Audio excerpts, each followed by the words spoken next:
సంవత్సరాల తరబడి ఎన్ని మందులు వాడినా మీ మోకాల నొప్పులు తగ్గట్లేదా? ప్రాణ పెయిన్ క్లినిక్ లో అత్యాధునిక చికిత్స.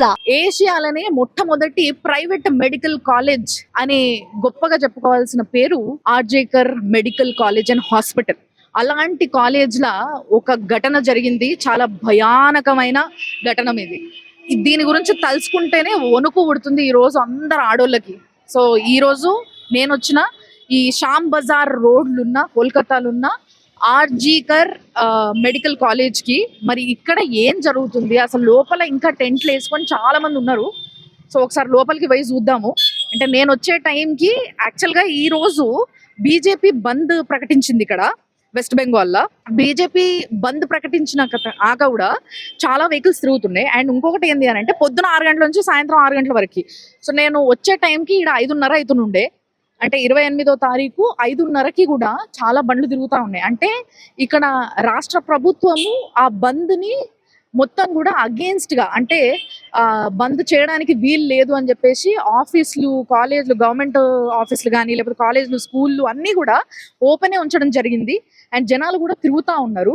బట్ బీజేపీ వాళ్ళు రోడ్డు మీదకి వచ్చి చేసిన ఏదైతే ప్రొటెస్ట్ ఉందో ఈ రోజు, అది చాలా చాలా వైలెంట్ గా మారింది ఈ రోజు. అంటే వాళ్ళు ప్రొటెస్ట్ చేయడము, పోలీసులు కాల్పులు చేయడము, నీళ్లతోని, అంటే the full pressure of water తోని కొట్టడము వాళ్ళని.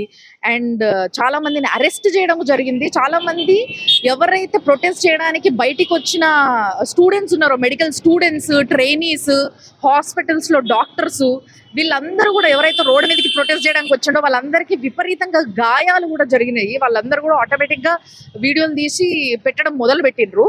సో ఇదంతా జరుగుతుండగా మరి ఇక్కడ కాలేజ్ దగ్గర ఎట్లుంది పరిస్థితి అని చూడనీకి నేను వచ్చిన, మీకు కూడా చూపిస్తారండి. చూసారు కదా, ఇక్కడ బయట కూడా మొత్తం చాలా బందోబస్తు, అంటే పోలీసులు, చాలా మంది పోలీసులు ఉన్నారు. ఇంకా లోపల పోలీస్ వ్యాన్లు కూడా చాలా చాలా ఉన్నాయి. అండ్ దాంట్లో కూడా కొంతమంది మిలిటరీ వాళ్ళు ఒకవేళ సడన్ గా ఏదైనా జరిగితే దాన్ని ఆపడానికి, ఆ ప్రొటెస్ట్లు ఏదన్నా గడబడైతే, లొల్లైతే ఇట్లా దాన్ని ఆపేటందుకు చాలా మంది ఉన్నారు. చూసారు మొత్తం అంతా కూడా ఇక్కడ మిలిటరీ వాళ్ళు, పోలీసు వాళ్ళు ఫుల్ బందోబస్తులు ఉన్నారు.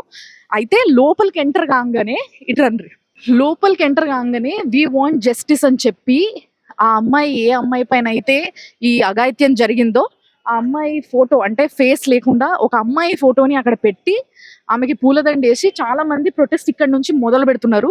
నా వెనకాల చూస్తారు కదా, చాలా మంది మీడియా వాళ్ళు కూడా కూర్చొని ఉన్నారు అనమాట. ఏ నిమిషం ఏమైనా జరగవచ్చు అని చెప్పేసి అది కవర్ చేయడానికి చాలా మంది మీడియా వాళ్ళు కూడా ఈ ప్రొటెస్ట్ లో పాల్గొంటూ at the same time coverage కూడా చేస్తున్నారు.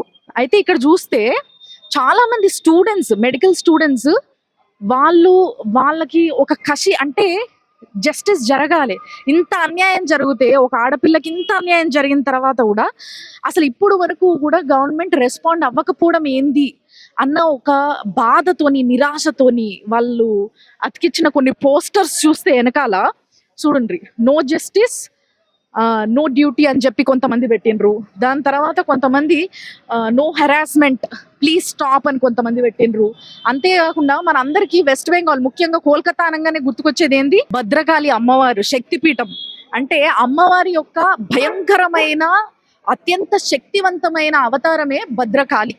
అలాంటి కాళి వెలిసిన ఈ జాగ పవిత్రత ఏంది, అసలు ఇక్కడ జరుగుతున్నది ఏంది, నిజంగా ఇక్కడ ఆడవాళ్ళందరూ భద్రకాలులాగా మారాల్సిన టైం నిజంగా వచ్చిందా అనిపించే అంతగా ఇక్కడ ప్రొటెస్ట్ జరుగుతూ ఉంది. ప్రతిరోజు మీరు చూస్తూ ఉన్నారు.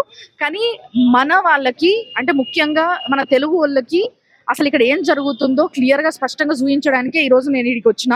ఈ రోజు రేపు మొత్తం కూడా ఇక్కడ ఏం జరగబోతుందో ప్రతి ఒక్కటి నిమిషం నిమిషం నేను మీకు చూపించడానికి ప్రయత్నం చేస్తున్నా.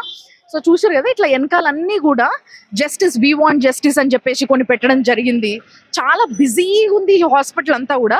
నేను లోపలికి కూడా పోయి అసలు ఎక్కడ ఈ ఘటన జరిగింది, అక్కడ అసలు ఆ రూమ్ ఎట్లుంది, ఏంది, జరిగే అవకాశం ఎంత ఉంది, అంటే ఒక అమ్మాయికి అంత సెక్యూరిటీ లేదా ఈ ఒక కాలేజ్లా అని చెప్పేసి ఒక అనుమానం వస్తుంది కదా అందరికీ.